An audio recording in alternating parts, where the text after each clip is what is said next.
Dans nos campagnes et forêts, mais aussi près des habitations, un animal mystérieux et insaisissable intrigue autant qu'il captive. Le renard roux.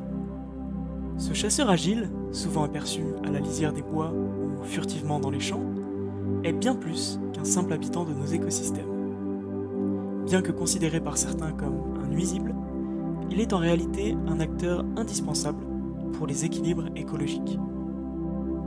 Partons à sa rencontre pour découvrir une facette souvent méconnue du renard, son rôle de régulateur des écosystèmes.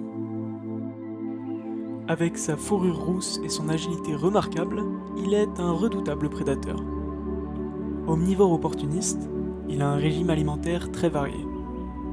On y trouve principalement des rongeurs, tels que les campagnols et les mulots, mais aussi des insectes, des fruits et parfois des petits oiseaux. Cette diversité dans son alimentation en fait un animal polyvalent, capable de s'adapter à chaque saison et aux ressources qui l'entourent. Cette capacité à contrôler les populations de rongeurs est cruciale pour la santé des écosystèmes, car lorsque ces petits mammifères sont trop nombreux, ils causent des dégâts aux cultures agricoles et menacent la régénération des prairies naturelles en s'attaquant aux graines et aux racines. Par son rôle de prédateur, le renard protège donc indirectement la flore et la productivité des sols. Mais son impact va au-delà de l'agriculture. En réduisant les populations d'hôtes de tiques, comme les mulots, les campagnols ou encore les écureuils, il limite indirectement la propagation de maladies telles que la maladie de Lyme. Sans lui, ces populations augmentent, favorisant la prolifération des tiques infectées, avec des risques accrus pour la santé humaine et animale. Mais le rôle écologique du renard ne s'arrête pas là. En consommant des fruits et des baies, il agit comme un disperseur de graines par l'intermédiaire de ses excréments. Il favorise donc la régénération des plantes et la diversité florale dans les haies et les zones boisées, participant ainsi à la structure et à la résilience des habitats naturels. Par ailleurs, son comportement de charognard opportuniste aide au recyclage de la matière organique, limitant la propagation de pathogènes liés aux carcasses en décomposition. Enfin, il s'intègre dans la chaîne alimentaire en tant que proie pour de plus grands prédateurs, comme le loup, l'ours ou encore des rapaces, renforçant ainsi la structure trophique des écosystèmes. Le renard n'est donc pas qu'un simple prédateur, il est un acteur multifonctionnel, indispensable à l'équilibre écologique et au maintien de la biodiversité. Et ce rôle est d'autant plus important dans des territoires où les populations de prédateurs naturels sont faibles ou en déclin. Malgré son importance pour les écosystèmes et comme auxiliaire agricole, le renard est souvent perçu comme une menace par les agriculteurs et les éleveurs. Classé en tant qu'espèce susceptible d'occasionner des dégâts ou exodes dans 88 départements français depuis 2023, il est accusé de s'attaquer aux petits élevages, notamment de volailles, lapins ou autres animaux de basse-cour, et de causer des pertes économiques.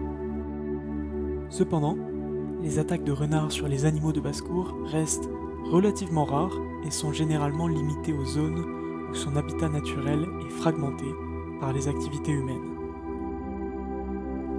Les scientifiques et les gestionnaires d'espaces naturels recommandent des méthodes de prévention simples, comme l'utilisation de clôtures ou de cages pour protéger les élevages.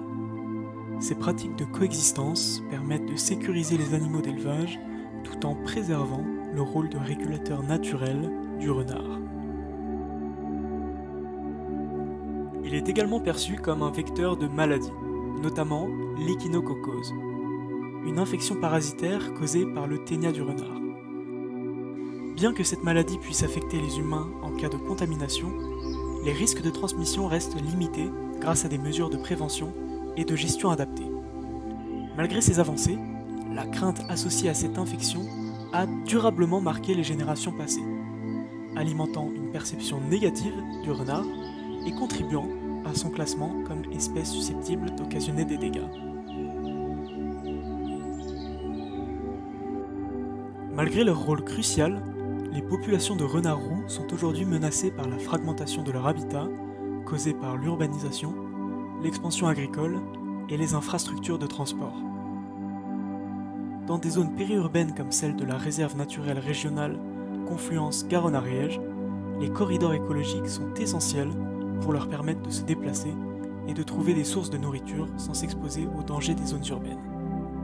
Ces corridors sont également vitaux pour limiter les conflits avec l'humain et maintenir des populations saines de renards. Les efforts de conservation se concentrent sur la gestion des habitats pour protéger les corridors naturels indispensables au maintien de la biodiversité. Le gestionnaire de la réserve naturelle contribue à la préservation de nombreuses espèces animales et végétales comme le renard roux, qui dépendent d'écosystèmes interconnectés. Pour de nombreux visiteurs, le renard est une simple ombre furtive, insaisissable et mystérieuse. Pourtant, il est bien plus qu'un prédateur. Grâce à son rôle dans la régulation des populations de rongeurs, la préservation des écosystèmes et le maintien de la biodiversité, il se révèle être un allié précieux pour la nature et pour l'homme. Plutôt que de le considérer comme un ennemi, il est essentiel de mieux comprendre et valoriser sa place dans l'équilibre écologique. Ainsi, la prochaine fois que vous apercevez la silhouette élégante d'un renard, souvenez-vous qu'il est bien plus qu'un chasseur, il est un régulateur des écosystèmes.